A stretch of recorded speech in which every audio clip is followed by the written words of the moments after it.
देखिए, psychological ट्रैट that increase reasonableness, एक open mindness. Reasonableness, अगर आप सोच लीजिए ओपन माइंडेड नहीं, आप चीज़ों कोई बता रहा है, कोई इन्फॉर्मेशन दे रहा है, आप उस चीज़ को एक्सेप्ट नहीं कर रहे, पूरा रिजिड हो, तो आप रीजनेबल पर्सन बन ही नहीं पाओगे, क्योंकि आप सभी प्रकार के दृष्टिकोण को आप ध्यान में ही नहीं रख रहे हो। जो आपने सोच रखा है उसी पे आप एकदम रिजिड हैं, तो आपके अंदर रीजनेबल वाली जो क्वालिटी है ना वो डेवलप नहीं होगी।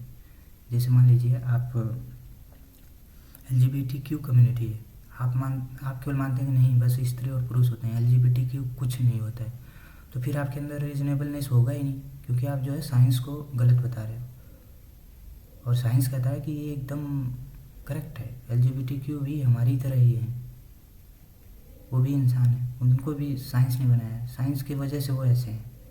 यानी कि आपको ओपन माइंडनेस होना चाहिए। आप जो चीज़ मानते हैं उसके विपरीत भी अगर कोई विचार आ रहा है तो आप उसको ध्यान से सुनिए। इंटेलेक्चुअल ह्यूमिलिटी, यानी recognise that you don't know everything and that your view could be wrong. यानी कि आपको ये नहीं सोचना कि आप सब कुछ जानते हो। एक छोटा सा इंसान कितना जानता है, इतना बड़ा संसार है, उसमें बहुत कितना नॉलेज है। आप एक छोटे से इंसान हो, आपको सब कुछ नहीं पता है, तो आपको हमेशा ये मानना चाहिए कि आपको बहुत सारी चीज़ें नहीं पता है। आपको ये इसलिए तैयार रहना चाहिए कि अगर कुछ मिलता है तो मैं उसे एक्सेप्ट करूँगा। इसे बोलते हैं intellectual humility.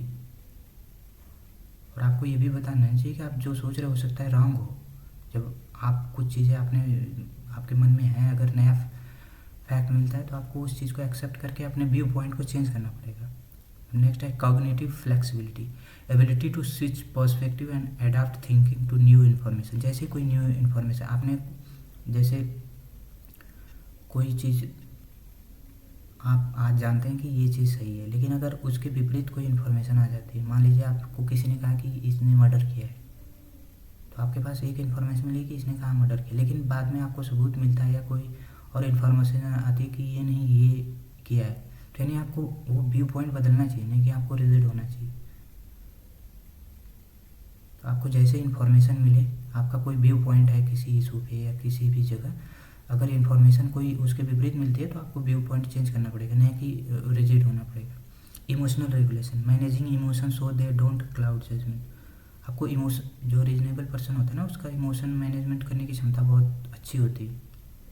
Empathy, understanding others feeling and view point even you disagree.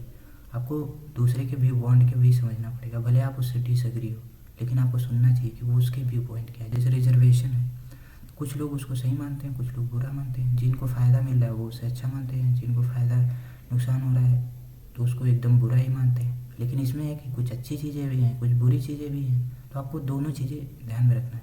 आप भले रिजर्वेशन को गलत मानते हो, लेकिन आपको सामने वाले के भी व्यू सुनने चाहिए, ना कि अगर आप सही मान रहे हो तो अगर कोई इसका अपोज कर रहा है तो उसके भी व्यू सुनने चाहिए कि आखिर वो कौन से पॉइंट दे रहा है जिसकी वजह से वो अपोज कर रहा है। अगर आप मान लीजिए पहले से इनकार करें, नहीं मैं तुम्हें नहीं सुनूंगा, तो वो वाला व्यू पॉइंट जो होगा ना वो आप नहीं सुन पाओगे, तो आप आंसर राइटिंग हो या कुछ भी हो तो आप वहाँ यूज़ नहीं कर पाओगे। यानी कि आपको दोनों व्यू सुनने पड़ेंगे। Tolerance for ambiguity, comfort with situation where there no clear cut right answer. यानी कि आपको आपके अंदर टॉलरेंस होनी चाहिए, सहन क्षमता होनी चाहिए। जैसे कोई चीज़ होती है ना अस्पष्ट नहीं होती, क्योंकि उसके लिए बहुत सारा एफर्ट करना पड़ता है। आप किसी तह में जाओगे तब वो सही है गलत है ढूंढ पाओगे ना, उसके लिए काफ़ी मेहनत करना पड़ेगा, आपको रिसर्च करना पड़ेगा।